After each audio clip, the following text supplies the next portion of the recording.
ასლა როგორ მოგვიწევს და ასე შემდეგ.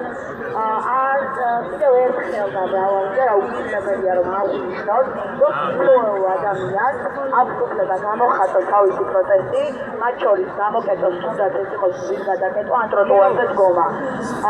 კანონქვემდებარე აქტმა რომ ძლია კონსტიტუციის 21 მუხლი ეს არის ძალიან ცუდი რამ. არც ერთ ქვეყანაში, civilized ქვეყანაში არ მოხდა რომ კანონქვემდებარე აქტმა დაარღვია კონსტიტუციის მთავარი მუხლი 21 მუხლი, რომლის მიხედვითაც ჩვენ გვაქვს უფლება შეუტყობინებლად გამოვიდეთ, შევიკრიბოთ და გავაპროტესტოთ ის, რაც არ მოგვწონს. კიდევ ერთხელ მოგმართავთ ყველას, ვისაც სურვილი გაქვთ რომ წამოხვიდეთ მარცხზე, მივდივართ ხელ მარცხნივ მიმართულებით და გზაში შეგატყობინეთ კონკრეტულ ლოკაციებს. კიდევ ერთხელ ბრძოლა ბოლომდე, ბრძოლა გამარჯვებამდე. დამხობე რეჟიმს!